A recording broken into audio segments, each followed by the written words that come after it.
Hello hi dears, welcome back to my channel. Friends, ఈరోజు మనం ఒక మంచి పచ్చడి చూద్దాము. ఏంటంటే దొండకాయలు ఇలాగా పండిపోతూ ఉంటాయి కదా, చూడండి.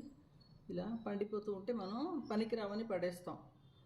ఎందుకంటే కూరలో వేసుకుంటే కొంచెం ఒకలా పుల్లగా ఒకలా ఉంటుంది అనమాట. ఇప్పుడు దీన్ని చక్కగా పచ్చడి చేసుకోవచ్చు, ముఖ్యంగా పండిన దొండకాయలని. ఓకే, ఆ పండిన దొండకాయలు ఒక కప్పు వచ్చేటట్టు తీసుకున్నాను. అంటే ఒక 15 దొండకాయలు అట్లా ఉంటాయి. ఇట్లాగా చీల్చి పెట్టుకున్నా. చూడండి, పెద్ద పెద్ద ముక్కలుగా కూడా మీరు కావాలంటే కోసుకోవచ్చు, ఎలాగో మనం నూరుతాం దీన్ని. ఓకే, ఇప్పుడు ఇట్లా కొంచెం గట్టిగా ఉన్న టమాటోస్ని 2 తీసుకున్నాను. ఇవి కూడా పచ్చిమిరపకాయలే, కాకపోతే పండినవి అనమాట. ఇది ఎలా చేద్దామో చూద్దాం. ఇప్పుడు స్టవ్ వెలిగించి ప్యాన్ పెట్టుకున్నాను. ఒక 2 టేబుల్ స్పూన్స్ ఆయిల్ వేసుకుందాం. ఒక ½ టీ స్పూను జీలకర్ర వేసుకుంటున్నా. కొంచెంగా ఇంగువ వేసుకుందాం. పచ్చళ్ళలో ఇంగువ వేసుకుంటే చాలా చాలా బాగుంటుంది. మిరపకాయలు ఎప్పుడు పచ్చళ్ళకి వేయించేటప్పుడు ఇట్లాగా ఒక ఘాటు పెట్టుకోండి కత్తితో.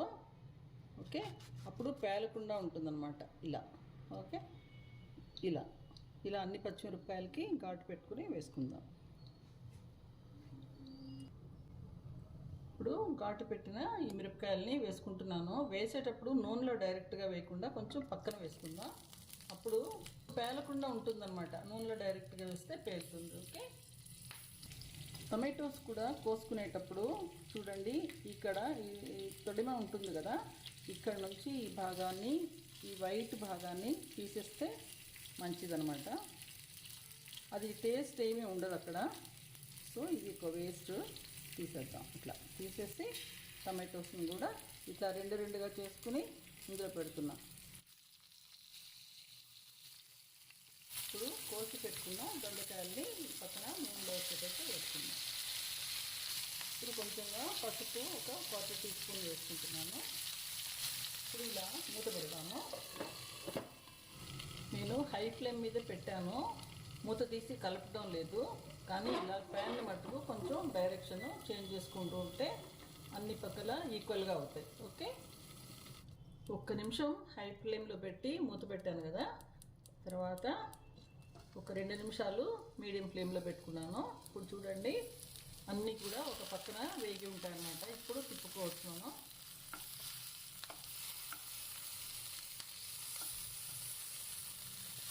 అన్నీ కలిపేసేద్దాం.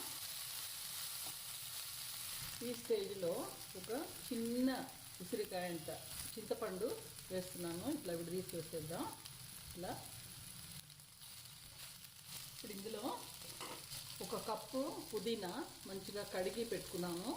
ఇప్పుడు మీరు అన్ని రకాల పచ్చళ్ళు చేస్తుంటారు దొండకాయతో, కానీ ఈ పుదీనా వేయటం వలన దీని టేస్ట్ చాలా బాగుంటుంది, హెల్త్కి కూడా చాలా మంచిది ఇది. ఇప్పుడు మళ్ళీ మీడియం ఫ్లేమ్లో పెట్టి మూసేద్దాం, మగ్గిపోతుంది. చూడండి ఫ్రెండ్స్, మంచిగా వేగినట్టు శబ్దం వస్తుంది. చూడండి, పుదీనా కూడా మంచిగా మగ్గింది. చాలు, కొంచెం చల్లార్చాలి. చల్లారిన తర్వాత మీకు రుబ్బి చూపిస్తాను. చూడండి ఫ్రెండ్స్, ఒక చిన్న జార్ తీసుకున్నాను. అందులో మనం ఇప్పుడు పచ్చడి రుబ్బుకుందాము. ముందుగా వెల్లుల్లిపాయలు వేస్తున్నాను, ఎందుకంటే అది మంచిగా నలిగిపోతుంది లోపల ఉంటే. అలాగే ఉప్పు కూడా ముందుగానే వేసుకుందాము, లేకపోతే మిక్సీ జారు మూతకంతా అంటుకుంటుంది. ఇప్పుడు ఇలా వేయించి పెట్టుకున్న ఈ దొండకాయ, పుదీనా, పచ్చిమిరపకాయలు ఇవన్నీ కలిపి ఇందులో వేసుకుందాం. నేను ఒక 100% గ్యారంటీగా చెప్పగలుగుతున్నాను. ఇవన్నీ కూడా ఒక 40 ఇయర్స్గా చేస్తున్న వంటలు, అన్నీ కూడా అందరూ మెచ్చుకున్నవే. అందుకని నాకు వీడియో అంత సరిగ్గా తీయటం రాకపోవచ్చు, కానీ తప్పనిసరిగా ఇవన్నీ బాగుంటాయి, ట్రై చేయండి. మీ కమెంట్స్ కూడా పెడితే చాలా చాలా హ్యాపీ. ఓకే, చూడండి ఫ్రెండ్స్, పచ్చడి మంచిగా నూరుకుని తీసి పెట్టాను. ఇలా కోర్స్గా ఉండాలన్నమాట. అంటే మరీ ముక్కలుగా ఉండకూడదు, కానీ మరీ మెత్తగా ఉండకూడదు. ఓకే, ఇలా ఉంటే పచ్చడి బాగుంటుంది. ఇప్పుడు తాలింపు వేసుకుని చూపిస్తాను మీకు. తాలింపు కోసం ప్యాన్ వేడి చేశాను, చిన్న ప్యాన్. అందులో 1 టేబుల్ స్పూన్ ఆయిల్ వేసుకుందాం. ఇది నేను నువ్వుల నూనె వాడుతున్నాను. 1/2 టీ స్పూను ఆవాలు వేసుకుంటున్నా. 1 అర టీ స్పూను మినపప్పు వేసుకుంటున్నాను. 1 చిన్న ఎండుమిర్చి, కొంచెం కరివేపాకు వేసుకుంటున్నా. స్టవ్ ఆఫ్ చేసేసాను. ఇలా పచ్చడి మీద